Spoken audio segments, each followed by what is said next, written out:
what's up? Welcome to another episode of Unnamed Sports Show right here on Gorilla Cross. I'm your host, Kwon Five-Nine, and we're back at it, man. It's a beautiful Monday evening out here in Las Vegas. It's great weather out there. If you're not in Vegas at this time of year, you are missing out. If you wait till the summer to come out here, you're just going to be burning yourself up. But, man, we have a big show today. Every show's a big show. I say that all the time because we're alive, we're breathing, we get to talk about sports. What better thing is there to do than talk about sports all day and night? But listen, if you're watching on Facebook, please move over to the YouTube channel, the Gorilla Cross Sports YouTube channel, and chime in there. We're getting rid of our streaming on Facebook soon. So come April, we'll only be streaming Unnamed Sports Show and Let the Ball Bounce and any other sports shows that we do on the network. We're going to be streaming all those on the Gorilla Cross Sports channel. So please move over there and check it out. Follow us at Unnamed Sports Show on all social media and at Gorilla Cross on all social media. And you can follow me personally at Kwon Five-Nine on all social media. So if you're tuned in, you want to listen live, hit us up 702-608-3259 to chime in and let us know your thoughts on some of the things that we will be talking about today. Shout out Jose V, tuned in. Jose, go over to the YouTube channel, Gorilla Cross Sports, new channel, and subscribe and chime in there and share that stream with your people if you can. And I'd appreciate it. But we got to get Jose back here in the studio as well. And we will be back Thursday this week at 4 p.m. West Coast time. Trying to be here twice a week for you guys. There's so much sports to talk about, especially with March Madness happening. NHL playoffs coming up, NBA playoffs coming up. We're going to be talking about all of that and more right here on Unnamed Sports Show. But I have a special guest in the building with me. I'm not running solo tonight. I never run solo. It's hard for me to run solo. I could talk about sports, but I don't want to bore people too much. I want people to, be able to chime in with me here in the studio. I like getting people in the studio. Sometimes we have people on Skype doing video calls and stuff like that as well. But I got my man. We're going to talk about the LV Stars, Las Vegas Stars.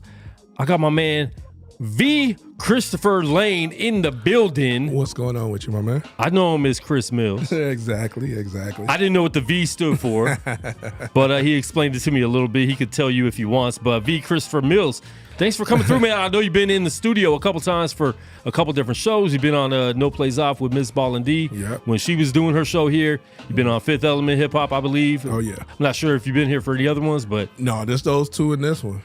Yeah, well, welcome Thank you to for the having studio, me. man. Thank you for having me, man. Get to talk about sports. I know when you were here last time, man, let's chop it up anytime. I'm always down, so you're here, man. I appreciate you coming through. Oh, man, thanks for having me, man. This has been, 3 years in the making? Yeah, it's been a while. 3 years in the making. It's been that long since you first came in. Wow. Yeah, the Ball and D show 3 years ago. Time goes by fast, man. Yeah, it does. So much happens so quick, but definitely appreciate it. Once again, if you guys are watching, please share the live video stream. Subscribe to the new YouTube channel. We would appreciate it. Listen, man, we're gonna jump right into it. March Madness happened. Yeah. I did a bracket. My bracket is still cool as far as all of my Final Four teams are still in it. I picked Gonzaga. I picked them to beat Purdue coming up this weekend, so I have them in the Final Four. That's my only non-number one seed I have in the Final Four. But, man, I'm excited. These games were great. I picked a lot of upsets. I had BYU losing. I had Grand Canyon moving on to the second round. They lost in the second round. I believe I had them losing in the second round, but I'm getting kind of good at picking these. And then Nevada messed me up. That I really had a perfect bracket all day the first day until Nevada, and then at night, those night games kind of messed me up too, where I was losing some of those. But overall, man, I think it was a great weekend for the men's NCAA March Madness. What do you think? I mean, it was great. This is the first year I've never did a bracket, though. Really? This is my first year. I normally do brackets all the time. This is my first year not doing them because, one, I didn't watch a lot of NC2A men's basketball this year. I was watching more than women's basketball this year. But the one team that that surprised me that they lost was that Oregon squad. Okay. That Oregon squad was kind of nice, and I was mad that what's my guy name? Cousins, the one that went for like 50. Oh yeah. Yeah, I thought I thought he was just going to go off that game too, and yeah, that double overtime game was a good one. I watched that one all the way through. As far as Purdue goes, I'm an Indiana guy, born and raised. Purdue, they just stopped recruiting Chicago guards. Yeah. And that's been one of their weaknesses in the past two tournaments. Their guard play has been a lot. They can't get big fella the ball where he needs it at, and they're shooting too many threes. So that Gonzaga-Purdue game is going to be a great game, though. They're going to be a great game. If they can get the big fella involved, it's going to be a good game, man. And I like Purdue a lot. I think, it's going to be hard for Gonzaga to beat them for sure. Yeah. But what do you think about some of these upsets, man? Houston almost lost last night. There was a buzzer beater to send A&M into overtime. Yeah. And then Houston came up big in overtime and ended up pulling it off. But that was a scary game for Houston. I have Houston win the whole thing. Oh, really? I have Houston win the whole thing. I got them in UConn playing in the championship. Okay. Houston's a very big team. They have a really good guard. Yeah. And he's on the screen right now. I forgot his name, but they got some ballers there in Houston, man. So I really like that squad. They almost took the L last night. Yeah, they did. I think it was more too much I don't want to say too much one-on-one play, but they wasn't running the system in that game, and they was missing a lot of easy shots too in that game. So that was a scary one for Houston. And if they got beat by Texas A&M, that would have been bad. That would have been bad for them, right? But it's good seeing where Houston's at. They haven't been this good in a long time, and to see them as a one seed, I want to see a team like that win. UConn won it last year. Right, they've won a lot, so I want to see a team like Houston be able to pull that off, man. Yeah, I like to see different teams winning. I don't like to see Carolina and Duke and UConn and all these same teams winning all the time.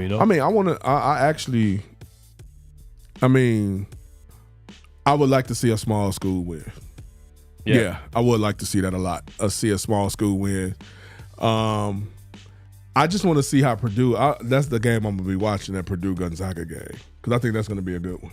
Yeah, I think that's going to be a great game right there. Yeah.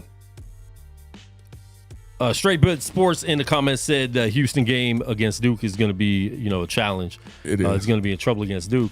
Duke's a very good squad. That's a team every year, no matter how good they were in the regular season. If they're always going to be right there. Mm-hmm. It's going to be a tough game, but I do have. I'm not worried about Duke for Houston. Duke handled James Madison. They destroyed them. Mm-hmm. And I saw Goose Thomas. He had put up, don't be surprised if James Madison might have an upset today against Duke, but we saw that didn't happen at all. That's one of those games. Yeah, but seeing so many upsets, these teams now are like, okay, we're not going to let these smaller schools upset us. It's getting to that point. Well, I can say this about Houston: they get up for the games they need to get up for. Yeah. So that game against Duke is going to be a good one. They're going to get up for that game, especially almost losing to Texas A&M. They're going to get up for this game. They're going to be there and ready for this game for sure. And sometimes those close games, those games where you almost lose, where you could have lost easily, are actually good for a team like that, because they have to go through that challenge. Oh yeah, to be able to get up to take that next step. Yeah, to beat these better teams that they're going to have to face. So their confidence level isn't as high as it might have been, as far as like maybe the cockiness or whatever. Maybe you got humbled a little bit and be like, okay, we got to focus a little more. Yeah. To be able to move on and beat a team like Duke, and then go on and face who would they face after that? They would face the NC State and Marquette winner. Yeah, that's what everyone gets.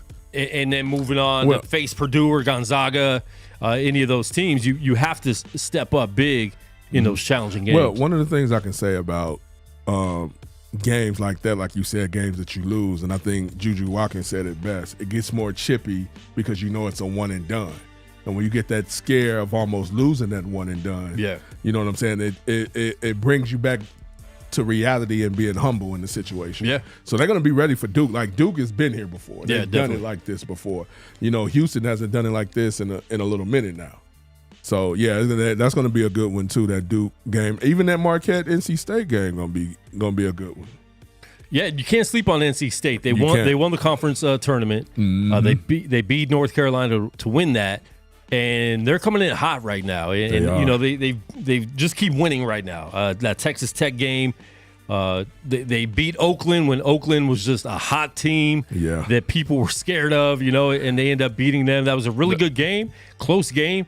A lot of mistakes from an Oakland team, but you expect that from a team like that. Well, the Oakland team, and what I found, a number that I found very surprising about that Oakland team is that the guard, I forgot his name, number 4 that plays for him, he shot 347 threes and only eight two-point shots. Yeah. I was like, if y'all don't say Steph Curry don't have something going on with the league, any type of league now, y'all crazy, because he's changed the whole game around. Now, he's not projected to be an NBA player. No one really knew who he was before this tournament. I don't even know if his family knew who he was before this tournament. But now you're starting to see in the comments on Instagram and Facebook that if this guy, if Steve Kerr could be in the league, if Kyle Korver could have been in the league, this guy definitely could be in the league. And I'm seeing the comments like crazy everywhere. That's and ridiculous. it's people living in the moment. This dude knows he's not going to the NBA. He's not going to the G League. Mm-hmm. He's not going anywhere in the league. This is probably his final days in his basketball career. He's going to be an accountant somewhere and do what he went to school for. I don't know what his major is, but well, I mean, that's disrespectful when they talk about Steve Kerr, they talk about Kyle Korver, because you got to remember back then you had to be a specialist at something to get into the league, and that's what they were, specialists of coming off the like the top free throw line hook picks to get open shots. Same thing with Steve Kerr. You know what I'm saying? That's what they were built for, because you had 3-point specialists back then. With the people to say, if he's going to be in the league, or Steve Kerr or Kyle Korver is in the league, like you said, no one knew his name was before this even happened. So to even think that he's going to be, now if he comes back next year and it has another big name, but I don't even know what is he, a sophomore, junior? I think he might even be a senior. I'm not sure. I really didn't study much up on Oakland. I didn't either at all. That wasn't one of the teams that I thought had a chance to even come up with the upset. But that's the good thing about March Madness. You never know. There's always going to be 2 or 3 teams that cause some major upsets, and they were one of them. And I wanted to see them move on. I really did, but they didn't. It would have been nice. You like to see some teams move on farther, get to the Sweet 16. But they did what they had to do. I mean, they're all going to be able to go in 10 years, 20 years, tell their kids, grandkids what they did in the NCAA tournament. Right. I mean, they didn't disappoint. I mean, they were there and did what they needed to do to make some type of noise in the tournament. Yeah. And that's all. You come up with your diamonds in the rough in tournament play. You don't see a lot of it in regular play or conference title play, but you see a lot of it in a tournament play. So, I mean, he probably made a little name for himself, but his name to get to the next level, I mean, he might be overseas playing. You never know. It'll be something like that. But NBA, as of right now, I don't see it. And Mel from Girl Chat Sports is leaving us because she's going to watch the game again. We have the game on here in the studio. So I was close with West Virginia. So we are going to be talking about women's tournament as well coming up shortly, so stay tuned to that. Stay locked in. I wonder where my chat thing is. There it goes.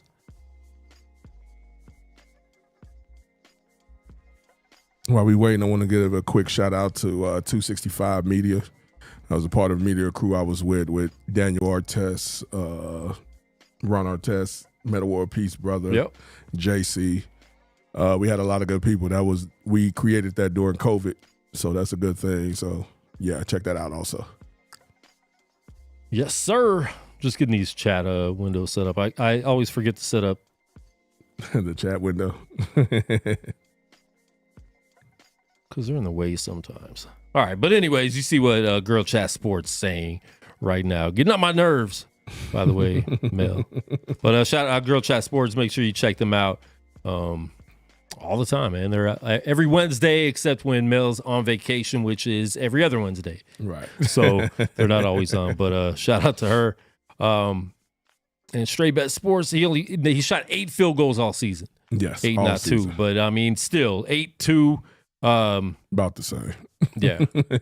He probably only made 2. That's what he mean. Yeah, exactly.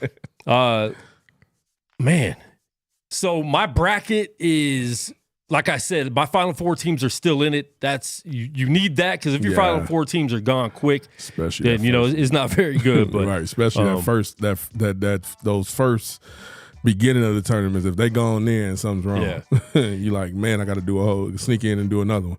And you had mentioned, that you don't know the teams. You don't really watch college basketball during the season, so it's kind of hard to make a bracket. Well, this is my first year of not doing that, because I didn't watch a lot of NCAA basketball this year. And see, I watch a little bit. It is harder because you just have so many one and done, so it's hard to get to know the players and the teams, because it's a new team every year pretty much for these guys. So I pay attention more to the conference tournaments, and then I kind of base my bracket off of that, and then a lot of guessing. Sometimes you have to guess, like a 5 beats a 12 all the time. So all the time. You have to get a 5 versus a 12 in there.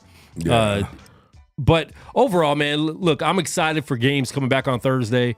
It's kind of a down day. Obviously the women's tournament's on, but it's like, man, having 4 days of just basketball nonstop and then it kind of dies out is it's kind of rough for us out here. But let us know in the comments, what does your bracket look like? Is your Final Four team still in it? Did any of your Final Four teams get ousted already? Let us know in the comments. Or you can call in and chime in, 702-608-3259.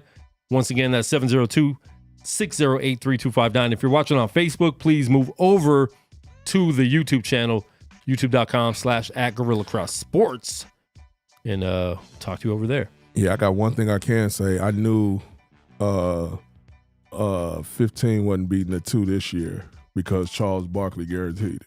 I knew that wasn't exactly. When he guarantees stuff, and you got to go against the grain. Yep. All right, we're gonna move on to the NBA.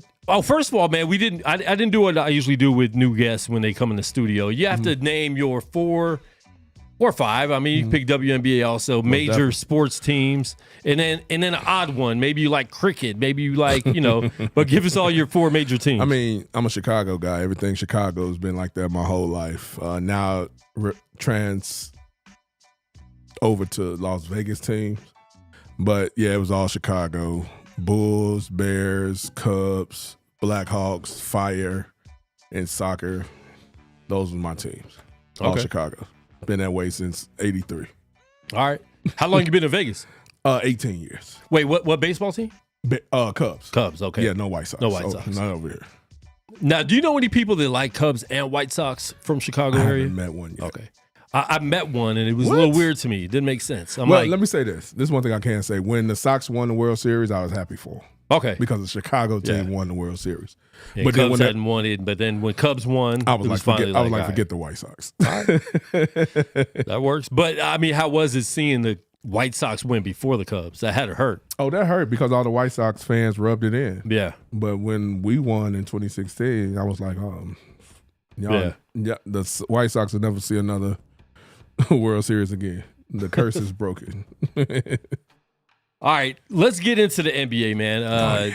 Bulls, they're man, what's going on with them? It's the management. What has been my whole lifetime. It's management problems, man. My thing is like, so 98 when they said that it wasn't bringing back Phil Jackson. That to me, that was the dumbest move ever in sports. Because if you didn't bring Phil back, you wasn't getting Mike back. If you wasn't getting Mike back, you wasn't getting Pippen back. And they knew that, so they were trying to get rid of everyone at one time. Start over. Which was the dumbest thing ever in sports. You don't let the management dictate how you lose or have to rebuild that way. Yeah. But a lot of that came too because they gave Mike those 2 contracts, those back-to-back years, that $30 million and that $33 and a third million. So that came into play because the money wasn't there for them, but they didn't need it. Because if they would have signed Phil Jackson, Jordan, like people don't understand, Jordan took a pay cut the whole time he was with Chicago until the 96, 97. And we know Pippen wasn't making a lot of money. He wasn't. They could have kept that team together longer. And yeah, I didn't understand that. You don't break up a dynasty. You let it fade away the way it needs to. But yeah, I think they've dealt with repercussions of that ever since. They for did. sure. And then in, want to say like 2012-ish. Was it 2000? Yeah, 2012-ish with the Derrick Rose situation. Thibodeau ran him into the ground. And y'all know in 2010, it was supposed to be LeBron, D-Wade, and Chris Bosh coming to Chicago. Yeah. But they couldn't get Chris Bosh in the deal. That's why it didn't happen. So that whole dynasty that went to Miami was supposed to come to Chicago. Yeah. So if they were able to fit Chris Bosh into that deal, it would have been another dynasty in Chicago at that time. Yeah, but that was going to be hard. And I don't think Dwayne Wade really wanted to leave at that time. And it was Miami. It's like, are we all going to pick Miami or Chicago? Like, what city do we want to chill in for the next 5 to 7 years? You know, but he came back. He came to Chicago 2 years after the Miami situation. He went to Cleveland, and then he came to Chicago. That was Pat Riley's fault because Pat Riley didn't want to pay him. Exactly. And then what happened? It really didn't work out there. And he was like, "Cool, I got to play a year in Chicago, a year back home." But he ended up back in Miami. Yeah, after trying to be in Cleveland with LeBron, and that didn't work out. Right. You end up back in Miami. So, and that happened with D Rose too. He went to Cleveland during that time. Like people talk about that. Well, everybody was there. Isaiah Thomas was there. I mean, that was a weird year. Everybody was there. And then LeBron traded 9 people at the trade deadline. Right. Yeah, but the Chicago, man, is just one is the coaching too. I don't like the coach there in Chicago. Guy with Florida, I keep forgetting his name because he's not that good to me. Oh, Billy Donovan. Yeah, Donnie. He's a great college coach. I don't think he's done much in the NBA. I mean, he was with OKC. Mm-hmm. He was with Orlando, I believe. I'm not sure if he was with Orlando. I know he signed with them, and then he ended up he ended up going back to Florida. Yeah. But it's a lot of stuff that's going on in Chicago right now. Right now I'm more, since MJ really retired and D Rose got hurt, I've been more of a player person than a team person. I still watch my Bulls, but DeMar is good. If Zach LaVine can stay healthy, is good. When he's healthy. Yep. And that's the problem with the whole team. I mean, you pay Lonzo Ball a lot, and he hasn't played for 2 years. That's another thing. And they were doing good when he was there. Yeah. So I was excited to see them come back. I was, him, DeMar, Zach LaVine, Kobe White plays. Kobe. They get the big dude. Vucevic. Yeah, they got him, and they got the other one that played in Detroit. You're talking about he played everywhere. Played Detroit, L.A. Yeah. I forgot his name, but yeah, they had him too coming off the bench, was a good thing. Andre Drummond, yeah, and he was back to not to say back to his old self, but he was claiming rebounds like he used to do. Yeah, and that's what Chicago needed. They lacked rebounding, but it's just, I think it's the system over there with Chicago. That's what I think, because you have too many good players over there that you're in the position that you're in, and you're in the East at that. You got your top ranking ones, Milwaukee, Celtics, Miami, those of that kind, but there's no way they should be in the position they're in. Yeah, right now they are in the play-in if the season ended today. And the play-in in the East, you got teams under 500 for Chicago and Atlanta. In the West, you don't have any teams under 500. You got a team at 500 that's trying to get their 9th win today to go one over 500, and they are 53-55 against Portland right now in the 3rd. So Houston's right there as well. So with that being said, I mean, Houston's only 1 game behind the Golden State Warriors for that 10th spot in the play-in. The play-in in the West is crazy. You got Sacramento, Dallas, Lakers, and Golden State in the play-in right now. You got Houston 1 game out. You got Phoenix only half a game up on Sacramento and Dallas. Three games up on the Lakers. So do you think Golden State could potentially not even have a chance for the play-in when it comes to the and schedule? You're seeing 2 of these teams aren't going to make the playoffs. So you got the play-in, Sacramento, Dallas, Lakers, and Golden State. And then we could throw Phoenix in there. One of those 5 teams is not going to make, or 2 of those 5 teams is not going to make the playoffs, which is crazy to me to say that, because some of these teams are stacked with some stars. Yeah, well, the thing about this situation is those three teams, the two that's at the bottom, which is Golden State and the Lakers, and then you got Houston that's on their run right now.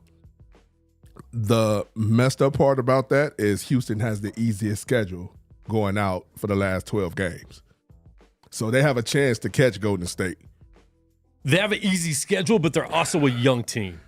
That is, and that's the scariest part, though, because they don't know no better. Yeah, but that could also, with them knowing that they're in the playoff hunt now, which, a few weeks ago they didn't think they had a chance. That's true, but you got to think about this. It could be a pro or a con. I'm not positive what it will be for a young team like that. You do have a good coach.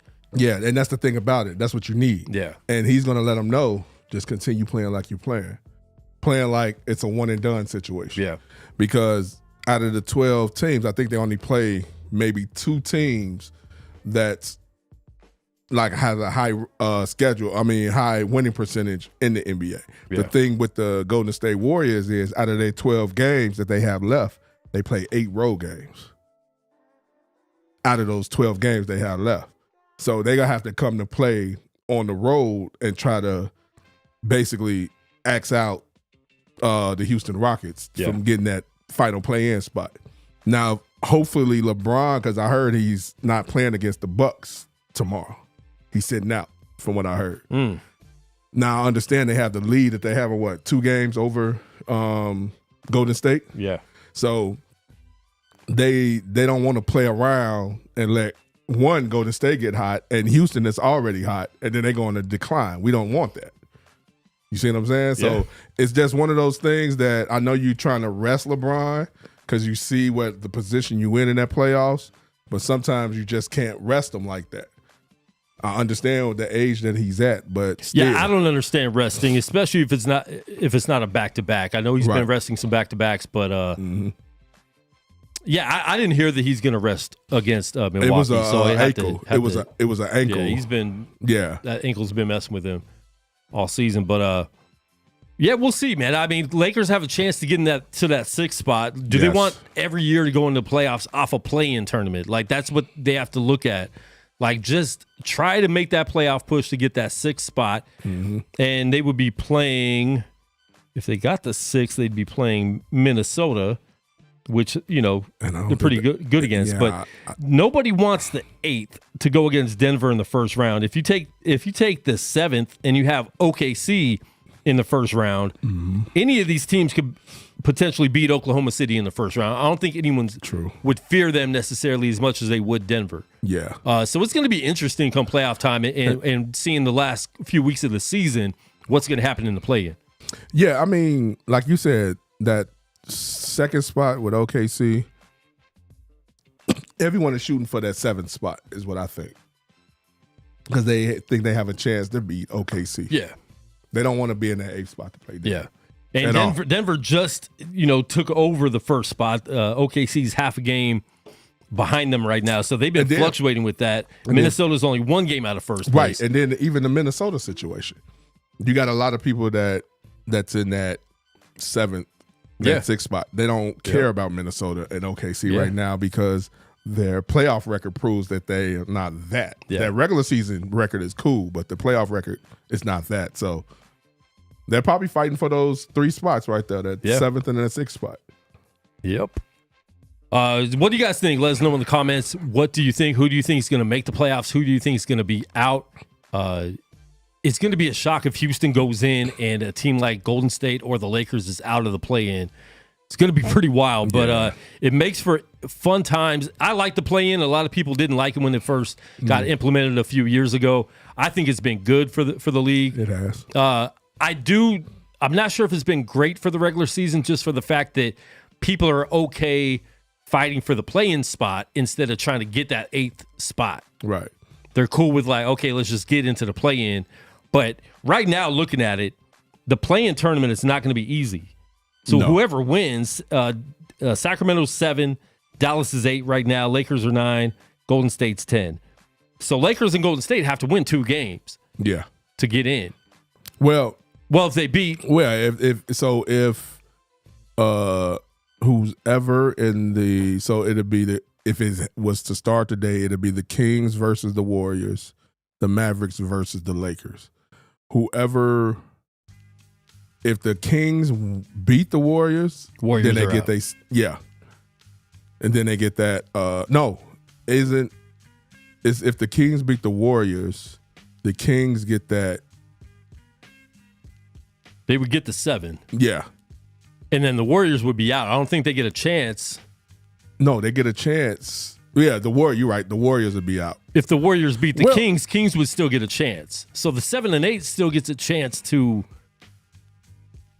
win again, I believe. So it's one of them. If they win, they're automatically in, and then the loser plays the winner of the other 2 spots to get in. So if the Kings win, they're automatically in, and then the loser of that get a chance to play the winner between the 8 and 9 seed. I believe that's how it works. Yeah, something like that. Yeah. Yeah, I know it's a little confusing, but but that's why, I mean, me being a Laker fan, I want to see Lakers just move up and get that 6th spot over Phoenix. But it's going to be hard. I mean, you're already 3 games out. You got, 10? I think it's like 12 games left. 11 games left. 10 to 12. 40, yeah, Lakers have 11 games left. Yeah. Some of these teams have 12. So, man, it's going to be difficult, these next few weeks. But it's going to make for an interesting next couple weeks, and almost starts feeling like a playoff atmosphere before the playoffs even start. Just trying to get into the playoffs, so in the play-in. And in the East, we talked about it. We have Miami, Philly, Chicago, and Atlanta. And then Indiana's only a half game over Miami and Philly for the 6th spot. So that's going to be a battle there. I think Chicago and Atlanta are safe in 9 and 10. I don't think they're going to move anywhere. Brooklyn is too far behind, I think, for them to come up into the 11th spot. Okay, so this is how it goes. The 7 and 8 team play against each other. The winner of that gets the spot. The loser of that gets the winner between the 9 and 10 spot. Okay. That's how it goes. Okay. Interesting. Yeah. So whoever wins that 7 and 8 gets the automatic 7th spot. The 8th has to play the winner between the 9 and 10 to get the 8th spot. Okay. Yeah. All right, man. But yeah, hopefully Chicago can get in so I can cheer for them. And I know they got in last year. I think they won their first game and then lost to Miami, right? Yeah. And then Miami ends up going to the finals. And that's the one thing Lakers ended up going to the Western Conference Finals. So you had 2 play-in teams going to the conference finals. So, I mean, anything could happen. And that's why I think people haven't been as worried about the Lakers this year as they were last year when they were struggling. Yeah. Because they saw Lakers barely got in. They're going to do enough to get in, and they could still make a deep run in the playoffs. So, but do you want to live like that every year? But that's the Lakers, though. But you got to look at it this way. They're going to be scary if they make the playoffs regardless because you got 23 on your team. And then if you don't make the playoffs, though, that's detrimental for your team. Well, if you don't make the playoffs, then you find a way to get a high draft pick and you draft Bronny just to get LeBron to sign back. Well, you don't need a high draft pick for that. You could have a 4th-round pick to get Bronny. I don't think Bronny should not be coming out this year. I give Bronny the benefit of the doubt because of the scare, the beginning of the season. And I think and see, I accept that if he started playing really good halfway through the season, but he kind of looked the same all season. But it's 2 different Bronnies, and we haven't seen the Bronny that I know he can be. So you got a How do you know that? You got a team affiliated Bronny, and you got a Bronny that if he clicks it on, like he showed against in the tourney against who was they playing against when they knocked out one of the higher ranked schools when he was going off. It's a Bronny that's a team affiliated Bronny, and it's a Bronny that can take over Bronny right now. And like, but how do we know that though? Like, we could talk about that in high school. He did that, right? Yeah, no, but we haven't seen that in college. In college, if you haven't done that in college, and obviously it's different ways of playing in college than the NBA. So is he more NBA ready than college ready? A lot of people, have that argument, but I just don't see him going from being very below average in college, which he's a good defender, to jump into the NBA and actually being like a high pick. Well, this is the No, I mean, I don't think he's going to be a lottery pick. But even being able to play in the NBA, I don't think he's NBA ready at all. So I think another year in college would do good for him. I know he's going to make it to the NBA because of his name. Mm-hmm. That might be it right now. So if he went out right now, somebody would pick him up. Right. And they'd pick him up to maybe try to pry LeBron away because he said he wanted to play with him. So there's a lot of politics in him making the NBA. Mm-hmm. He's going to make the NBA. But this is the thing But about is he good him. enough to make the NBA? And should he wait another year before he comes out? Well, this is the thing about Bronny in college. We really haven't seen enough of him playing in college to be that person. Like when which is kind of my point. If we haven't seen him play enough of college. You're right about that, but this is what I'm saying. Who was that said they was coaching them in I forgot who it was that said they was coaching him and he was playing against the older kids and he told something to Bronny and it just like clicked and they was playing sevens and he watched the next three people that was all older than him. Like he has that click on, click off button, same way LeBron has that click on, click off button. But he's team oriented first before he has that click on, click off button. Now, if it was a situation when a coach told him go out there and do you, we'll see a different Bronny for sure. But now he's trying to play with the team because, one, he didn't get a chance to practice preseason with the team. And when he came in, they were already, 2-3 games in. Yeah. And he didn't really get a chance to get out there and show who he was. So the thing about Bronny is, like you said, he's going to be on the next level for sure. Can he do it now? I think he can do it now just because the way the NBA is set up now. He can be a 3-and-D guy right now. I mean, his 3-point percentage, you shoot like 27% from the college baby 3-point line. I get you on that. I don't know about 3-and-D, but bro. How many? And he's let me short. ask you this. He's 6'3", 6'4"? Yeah, but let me ask you this. I think they're being generous on the 6'4". Yeah, they're being generous on the 6'4", but you got to look at it this way. So he go play with his pops. How many wide open threes you think he'll get? I don't know, but how many wide open threes do you think he'll make? Kevin Hayes says a freshman that doesn't start in NCAA should not be drafted.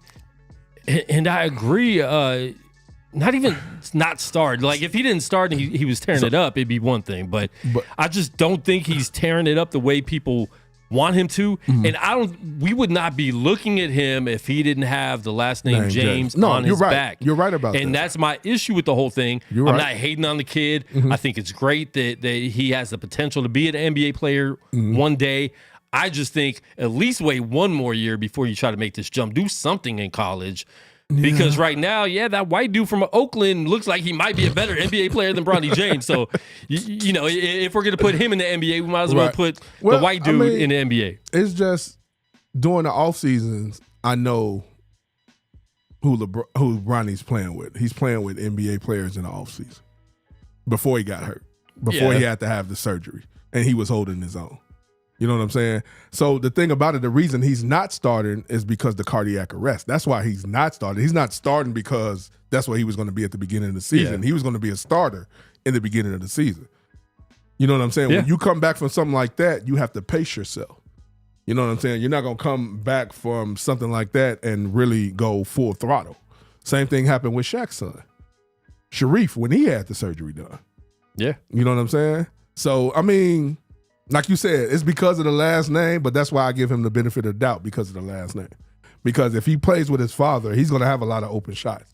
And you know during the offseason, he's going to practice those open shots where he's able to make those open shots. All right, and let's talk about that. If he does get drafted or by the Lakers or just signed as a free agent by the Lakers, what's that going to do to the team? Do they just want to play together? Is it about trying to win a championship with his dad, or what's that going to do to the whole team dynamic? Like as a teammate, I mean, obviously we see it in Milwaukee. Giannis's brother has no reason to be in the league. He's true trash as far as the NBA player is concerned. I don't like calling people trash. Like obviously he's in the NBA, he could play a little bit, but I don't think he should be in the league necessarily. And we see that going on because of Giannis. Right. I'll re-sign if you keep my brother around forever. Yeah. I don't know why Brooke Lopez didn't do that with Robin.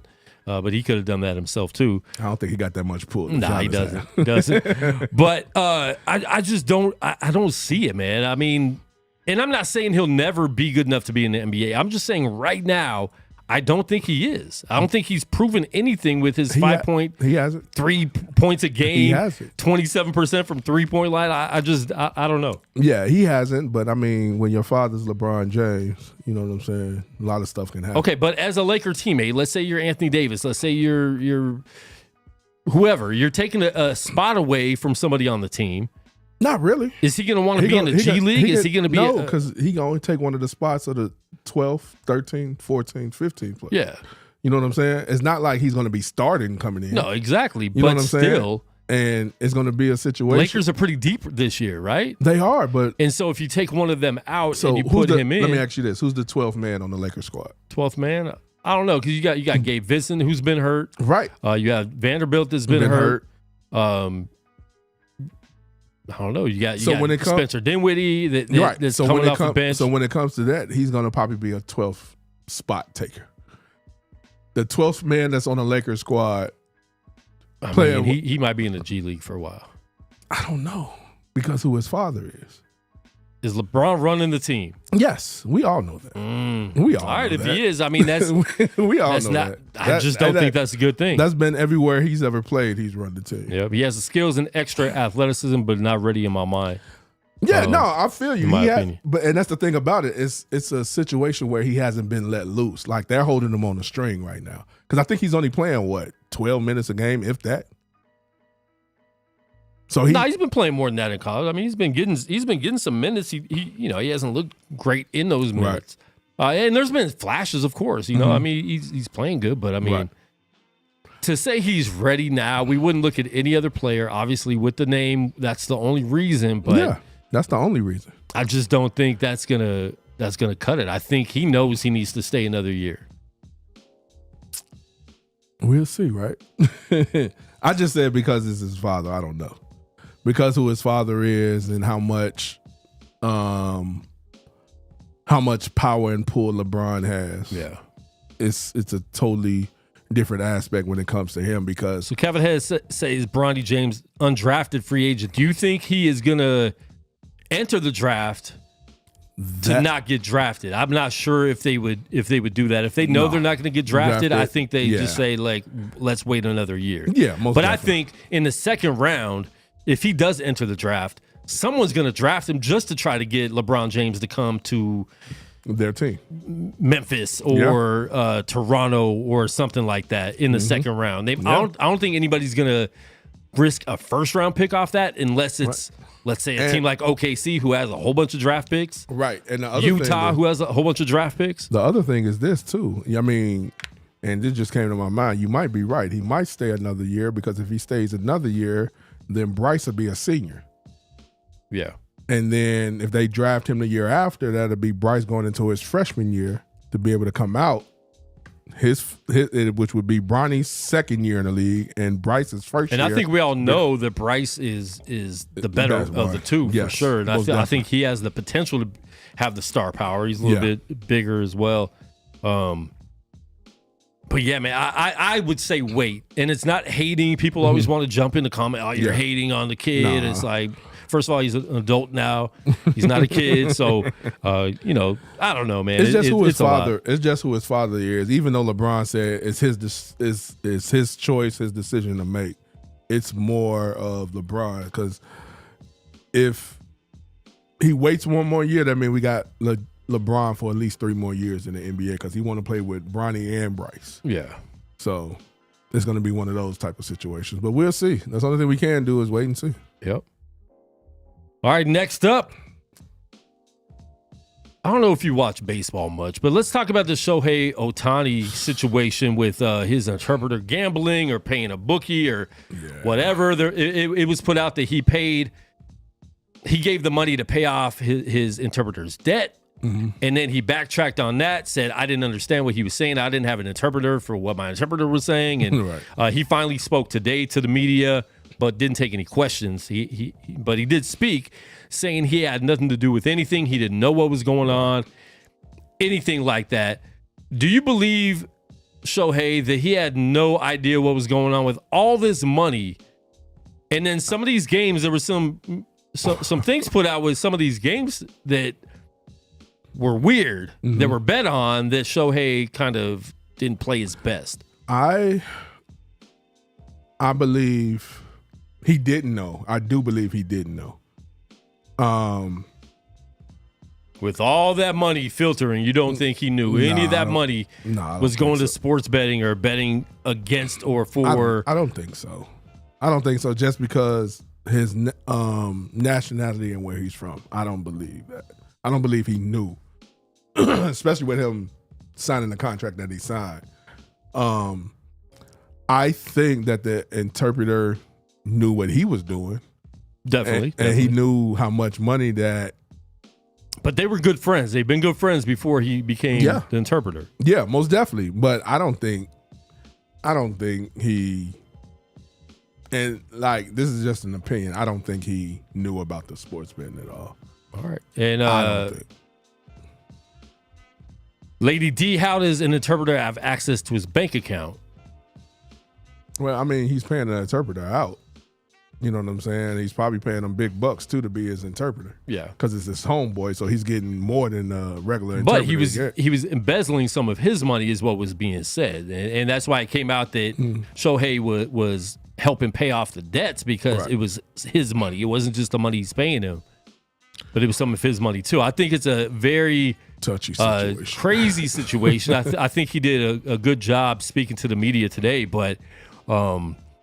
This could get very ugly, or Major League come dusted under the rug because this is the biggest star they've had worldwide ever. Yeah. And I know a lot of us in America don't understand that when you say he's the biggest name MLB player ever, but we're talking about worldwide in his country and the U.S. I mean, this dude is a huge star.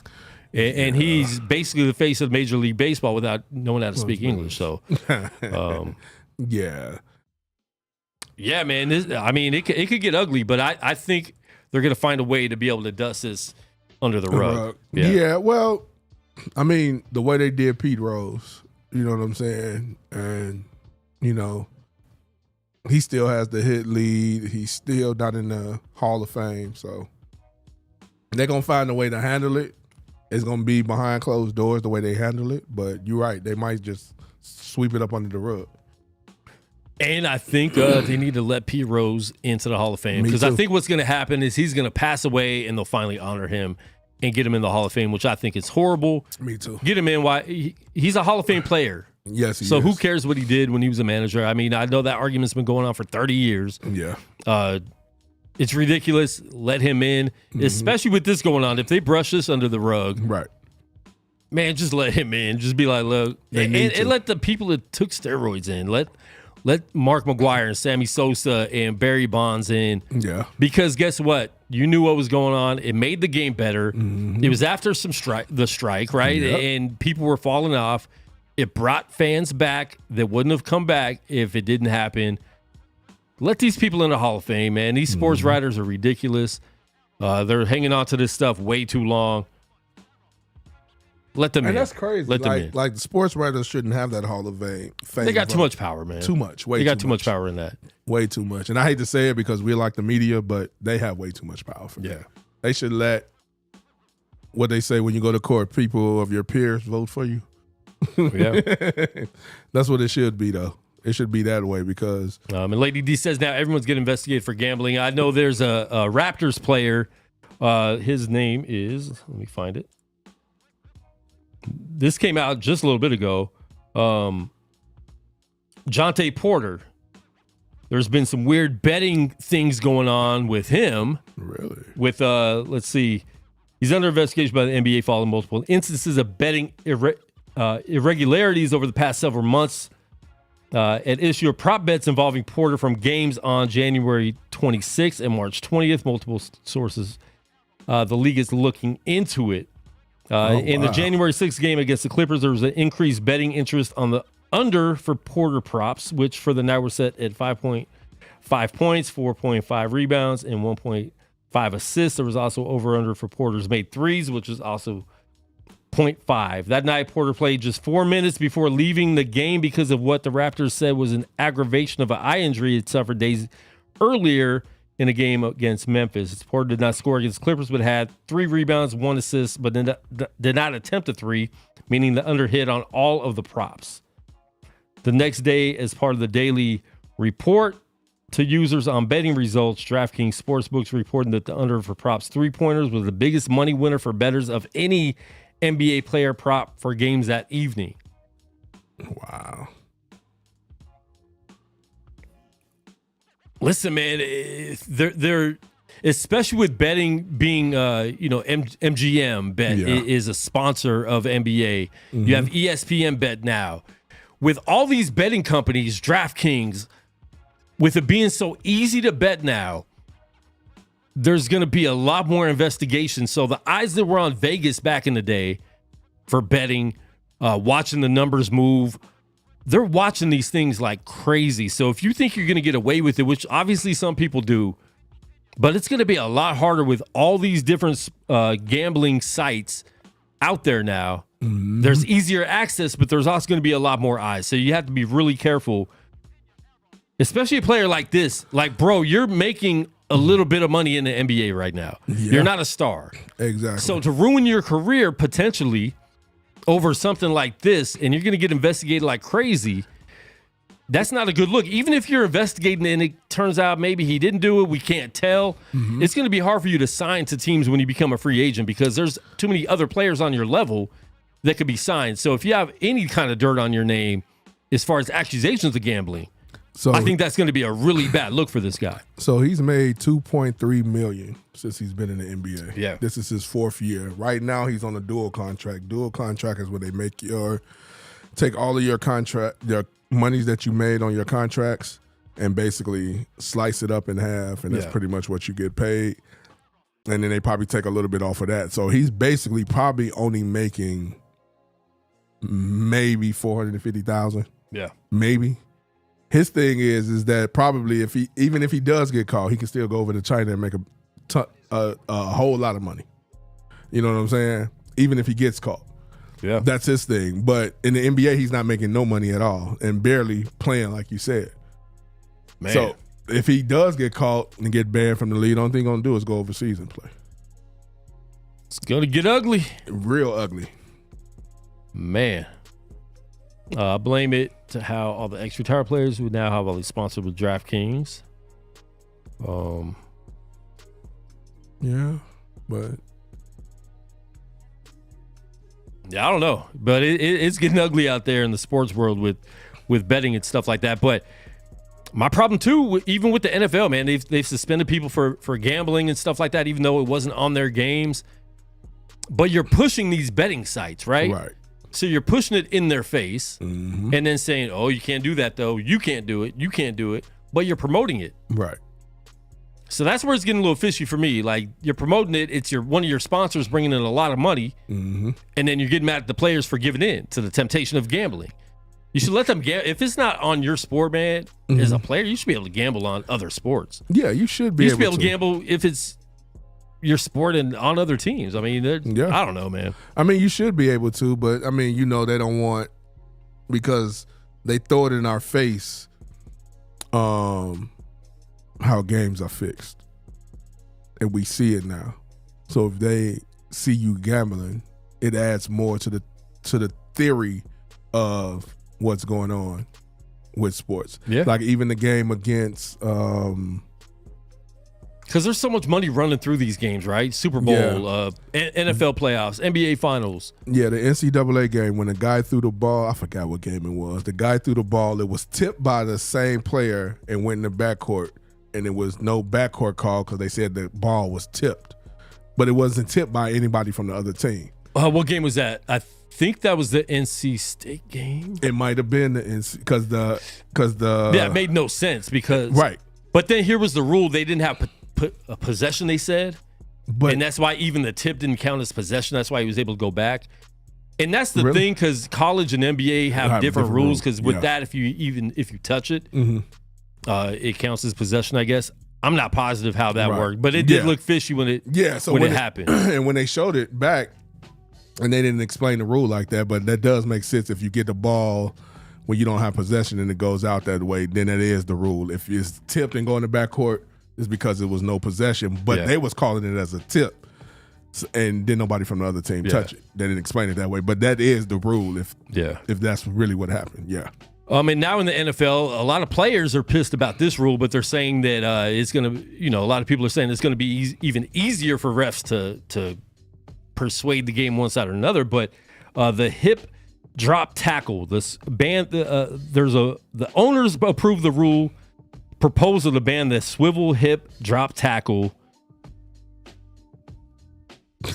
Just give him more, they're saying players get hurt doing this, but I mean it's football. Like players are going to get hurt. They might as well go and change the flag. The way they do the Pro Bowl, they need to go and change it to that. It's too much. So the players aren't happy about it at all. Yeah, especially on defense because you're making it so hard for defensive players to be able to play defense because now they have to think so much instead of just I need to tackle this guy. Right. I need to tackle him, but I can't tackle like this. Right. I can't tackle like that. Yeah. I can't lead with my helmet. Right.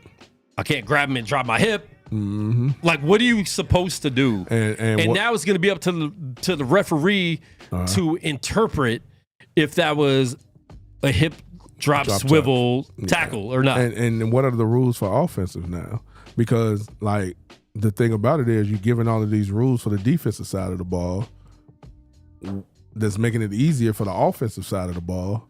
I mean, I understand what they're trying to do. They're trying to basically run the score up, which I get that because it's going to bring more money in. But you're taking away the essence of the game. I don't think it always brings more money in running the score up. I think that's a myth saying like if there's more scoring in games with the NBA. I think the NBA suffered. No, they are because of high scoring games. You know what I'm saying? It is now, but in the beginning when they happened after the Malice in the Palace and the way the scores just start going up and up each year, it made the game better and more people want to watch it. With the NFL, I think good games make the game better. It does. Obviously, like us being sports fans and really being in it, like I like to see good defense. Yeah, most definitely. If an NFL game is only 10-7, but the defense was crazy amazing, I'm like, yo, that was a great game. Yeah. If it's natural scoring, but when they're making all these rules to make it better for offense in sports, but which baseball, I think baseball benefits off the pitch clock, right? So that was just a little bit to try to help move the game along more. Maybe not more offense, but move the game along better. I think that's a good thing. But when you start making all these rules like the NFL, you can't play defense anymore. I think it's hurting the game. It is. But one of the things that they look at is they look at it like this.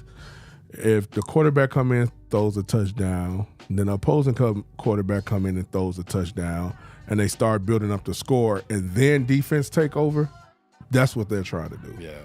But it'd be like a 31, 34-point game where the offense was crazy and you needed a defensive stop to stop the game. That's what they're trying to see to make the NFL better, to get the scoring within that 30, 34, 36-point echelon, and hopefully the defense can make a stop to make the game better that way. Because like you said, defense is what makes the games better for sure. Yeah. But even in the NBA, man, I love watching defense. I love, pulling up the old school games, seeing how it was played way different. You know what I'm saying? And not even hating on today's game. Like I think the athleticism is way different now. I there's definitely better things in today's NBA game than there was back then. But I think overall the game was better back then, and I want to see more defense popping up. But let's get to the final topic of the night before we bounce. Going back to the tournaments. People are more excited for the women's side than the men's side, says Caitlin Clark, who's playing right now. I think Iowa's up a little bit. Are people more excited? I mean, my theory is people know more names, right? Like I could name more female college basketball players right now because they stay in longer and they've built the star power than I can the men's. But I'm watching men's over women. Like I'll have the women on too. And I am excited because like I said, there's stars on women teams. So you want to see Caitlin Clark and Angela Reese face each other again. You want to see LSU and South Carolina play each other again in the tournament because now there's some rivalry, right? Like you don't have a lot of rivalry and bad blood between players and teams in the men's. But overall, like my eyes are glued to the men's. I have the women on and I still like watching them. But is she just making stuff up or is this facts? It's facts to me because, like you said, And can we pull up some facts? Yeah, because there's TV ratings. Yeah, but that don't lie. It's more women people that you can recognize in NC2A than you can in men's. Like, but does that mean it's more exciting? Well, does that mean people are more excited? The names are more excited because if you look at it, like Juju Watkins, when she went for 50, I forgot, she went for some high number that was there. Then you had, Clark breaking the NCAA women's record in scoring. You know what I'm saying? There, it's in the fact of the names that you know. Men is always going to get more push when it comes to ratings because they're going to put more money behind it. Always.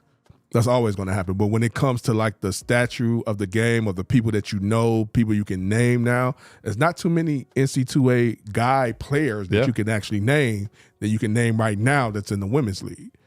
But are people more excited because of that? Because I can name more women. Mm-hmm. And I know more women in the NCAA right now, by far. And it's been like that all year. Mm-hmm. But when it comes to tournament time, are we more excited to watch the women than the men? Have you watched more women games? Yes. You have? That's 100% facts. So for you, you're one of the people she's talking about that's more excited? Because like when the key games come together, playing against each other, like when UCLA and I think it was South Carolina played against each other. I was tuned into that game. Every game that Juju Watkins played this year, I've seen every last one of them. You know what I'm saying? Like it's more. I'm tuning in more to the women's game than I am the men's game. So that star power matters. Yes. So the one and done is hurting the men's game in your mind. Yes. Oh, most definitely. That's it. It's hurting to me. It's hurting the game and it's hurting the league too. Because this is and not to get off subject, but this is what I say when we have that GOAT conversation.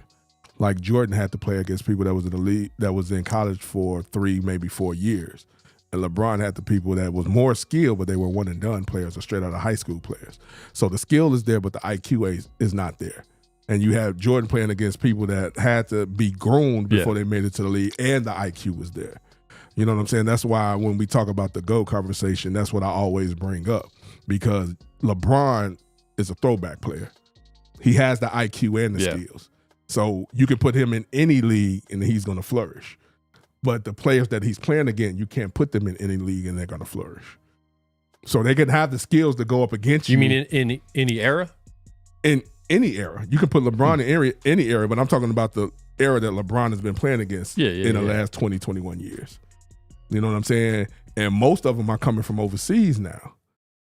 And they've been playing pro ball, but their pro ball, that's why Luka said the NBA is so easy now. Because the way we played in the Euro League overseas, it's more contact there than it is here. You can't touch me and I can score the ball. Just imagine the Hall of Famers that you couldn't touch in the 80s and 90s if they played today.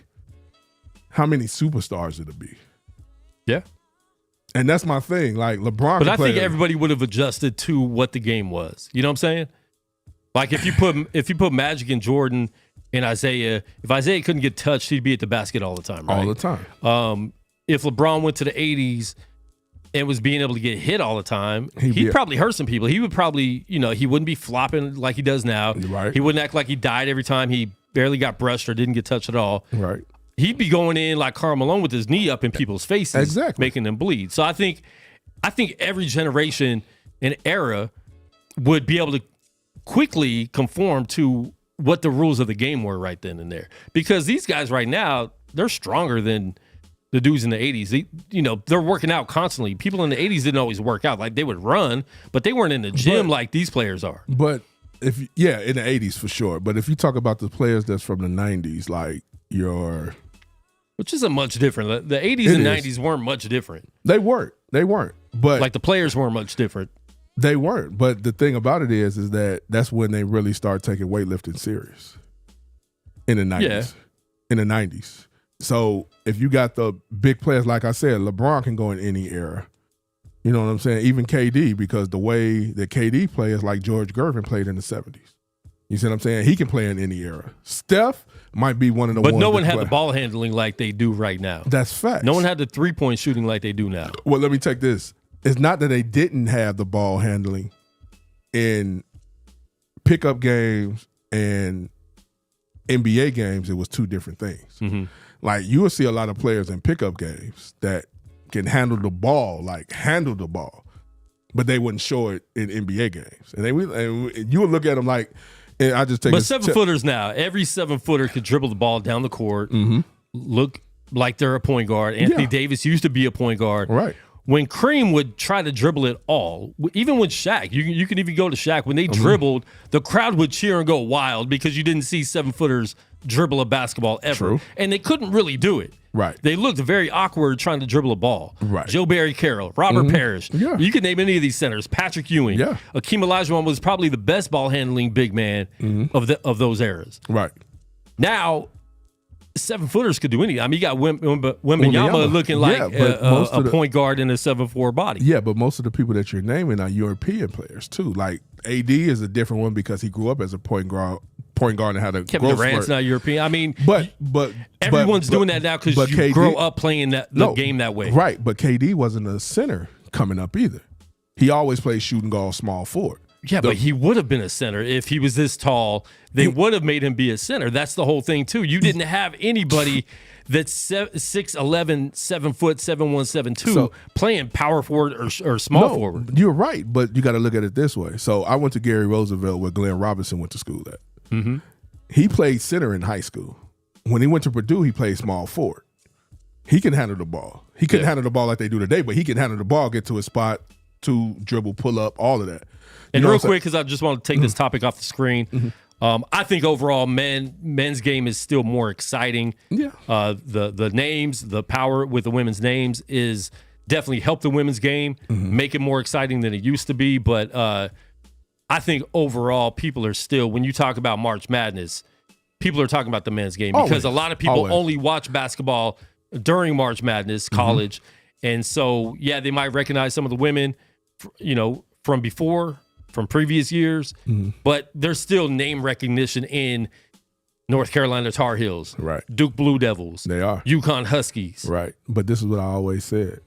Right now, it's never been a time and place in NCAA history that I could name anyone that was on the Duke Blue Devils team or the North Carolina team. You're not lying about that at all. Because we've been talking about that all year. Yeah, and they put the money behind that. That's where the money goes to. The money doesn't go to the women's game; it goes towards that. So when you're right about the men's game, but what she's talking about is the name recognition on the women's side. It's killing the men's side right now. Yeah.